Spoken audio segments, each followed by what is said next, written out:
All right, this suction cup mount has been a clean and reliable way to secure the Starlink Mini on a glass surface. Once it is set in place, it stays steady and feels very solid. Now, I was sent this Starlink Mini suction cup mount by Propitious, and the first thing I did was attach the suction cup base to a window. The seal locks in firmly and the mount immediately feels secure.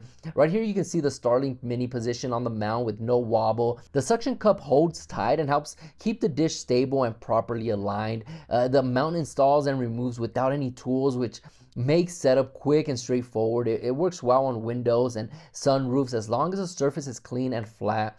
The material feels durable and weather resistant, and the suction strength does not weaken after repositioning.